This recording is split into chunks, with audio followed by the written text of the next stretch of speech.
Merci, Madame la députée. Et je cède maintenant la parole à Monsieur le chef du troisième groupe d'opposition, porte-parole du troisième groupe d'opposition en matière de finances, pour ses commentaires d'une durée de 10 minutes. Monsieur le chef du troisième groupe d'opposition, la parole est à vous. On vous écoute. Merci, Madame la Présidente. Vous avez entendu mes collègues des autres partis d'opposition. Nous devons tous constater que nous avions fait, lors du dernier exercice, le pire déficit de l'histoire du Québec, qui finalement se solde à 10,4 milliards. Et cette année, la CAQ a malheureusement battu son propre record et nous sert à nouveau le pire déficit de l'histoire du Québec, mais cette fois-ci à 13,6 milliards de dollars. Or, ce 13,6 milliards n'est aucunement lié à la situation avec les États-Unis. Il est l'œuvre de mauvais choix, de mauvaise gestion généralisée. Il s'agit d'un déficit structurel. À preuve, le gouvernement nous présente un certain nombre de scénarios. Et ce déficit de 13,6 milliards, il est fondé sur un scénario absolument fictif de tarifs à 10 %. On le souhaite, là, mais ça demeure un scénario fictif. Si le scénario qui est annoncé par le gouvernement américain, le scénario de 25 % a lieu, on parle plutôt d'un déficit de 14,8 milliards de dollars, fondé sur le meilleur scénario d'une récession, c'est-à-dire une contraction de l'économie de 0,1 % seulement. On sait très bien qu'une récession peut être pire que ça. On nous offre également, on nous présente dans le document un scénario où il n'y a pas de tarif, c'est-à-dire que la situation avec les États-Unis se résorbe, dans quel cas on nous présente quand même un déficit de 12,7 milliards de dollars. Donc, d'où vient cette situation? Premièrement, elle vient de la dilapidation de milliards de dollars dans des projets mal ficelés et bâclés. 710 millions dans Nordvolt, 227 millions gaspillés dans Lyon, 55 millions gaspillés dans Flying Whales, 84 millions pitchés, lancés par les fenêtres dans Enerkem, 365 millions dans Recyclage Carbone Varennes, 7 milliards de dollars qui ont été perdus dans le Fonds de développement économique. Et là, je ne parle pas du fiasco Saclic, 1,2 milliard pour quelque chose qui ne fonctionne pas. D'autres facteurs aussi nous amènent à cette situation précaire. Des cadeaux électoraux comme des chèques à 400 $, des cadeaux fiscaux pour les plus riches. L'explosion de la bureaucratie, parce que le gouvernement aime beaucoup dire qu'il dépense plus. Mais si 50 % de l'augmentation de la taille de l'État provient de la bureaucratie, c'est-à-dire plus de cadres, plus d'employés de bureau, alors que, en ce qui a trait au service direct, l'augmentation des effectifs ne suit même pas l'augmentation de la population, ça aussi, ça nous amène à une situation de précarité budgétaire comme on vit en ce moment.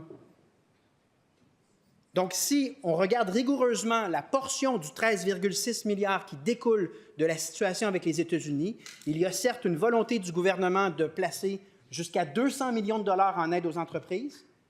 On a également mis 500 millions de plus en coussin, en prévision, ce avec quoi je suis d'accord. Mais même en soustrayant ces 700 millions de dollars, on est toujours à 12,9, donc grosso modo 13 milliards de déficit. Ma deuxième observation, Madame la Présidente, c'est que le plan à l'équilibre budgétaire qui nous est présenté aujourd'hui est aucunement crédible et n'aura jamais lieu. Voici pourquoi.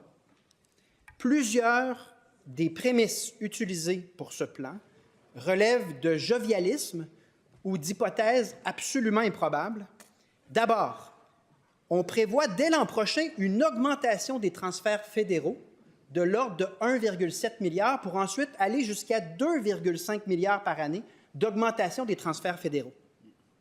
Dans quel univers est-ce que ça va avoir lieu si en fait la prémisse ou le calcul, c'est qu'il va y avoir plus d'investissements en infrastructure par le fédéral? Vous suivez comme moi l'élection fédérale, Madame la Présidente.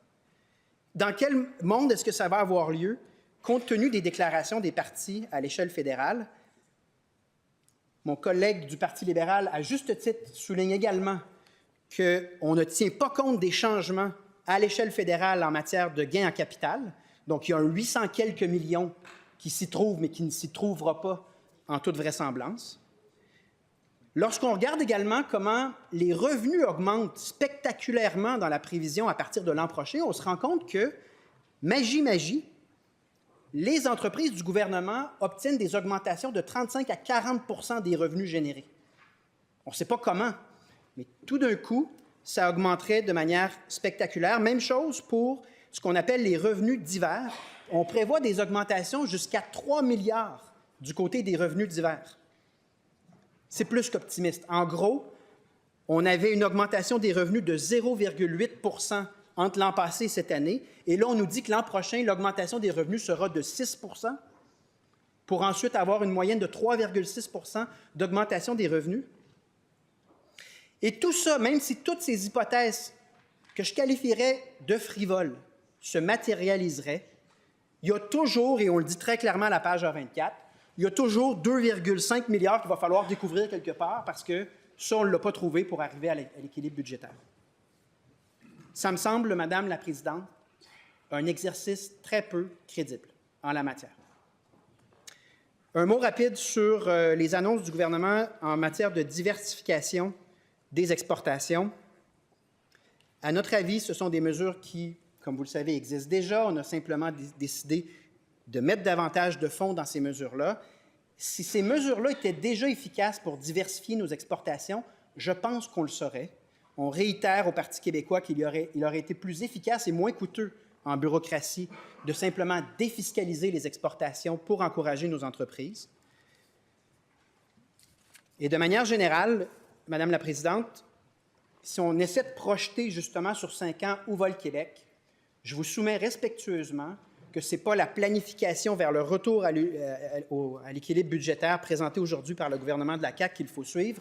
Il faut se regarder, avec ce gouvernement spécifiquement, il faut regarder non pas ce qu'ils disent, mais ce qu'ils ont fait. Et ce qu'on a devant nous en termes de faits, c'est une tendance lourde à l'aggravation des déficits de manière structurelle, pendant que, comme mes collègues des deux autres partis l'ont souligné, les services à la population ne vont pas bien. Un mot sur le PQI. Je constate qu'on se vante du côté de la CAQ d'avoir fait augmenter le PQI de 100 milliards en projets en attente à leur arrivée, aujourd'hui à 164 milliards.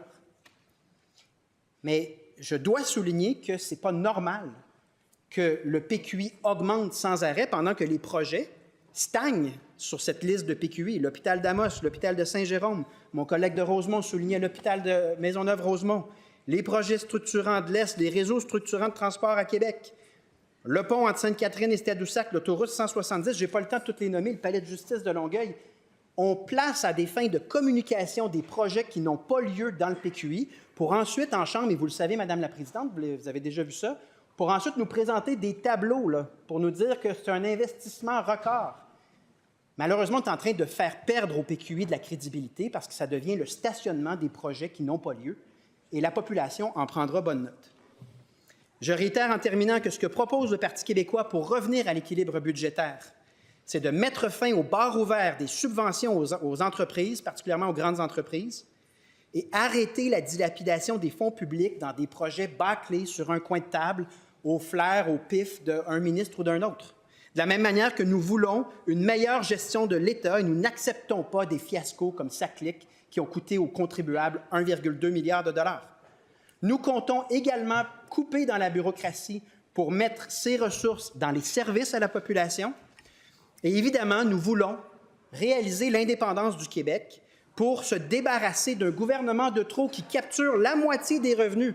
On rit du côté de la CAQ. Plusieurs gens qui ont consacré plusieurs années à l'indépendance qui rient. Mais la vérité, c'est que la moitié, près de la moitié des revenus leur échappent pour du dédoublement et du gaspillage encore plus éhonté à Ottawa. Et en échange de quoi? En échange de presque aucun service.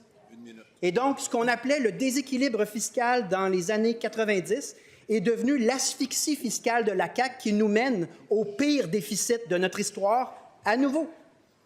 Continuons, qu'il disait. Donc, nous sommes devant des tendances lourdes et je termine, Madame la Présidente, en soulignant mon inquiétude par rapport à l'absence de marge de manœuvre en termes de cotation du Québec vis-à-vis un environnement géopolitique instable, un environnement économique instable, le caractère dépensier, la mauvaise gestion de ce gouvernement qui se voulait un gouvernement de comptables nous apporte très, très peu de marge de manœuvre vis-à-vis des intempéries potentielles. Nous aurons l'occasion de s'y pencher plus en détail au cours des prochains jours. Merci, Madame la Présidente.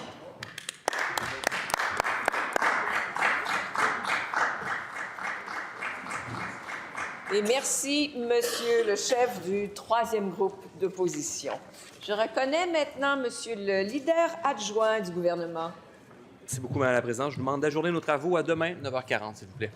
Alors, cette motion est-elle adoptée? Adoptée. En conséquence, nous ajournons nos travaux au mercredi 26 mars 2025 à 9h40. Bonne fin de journée, tout le monde.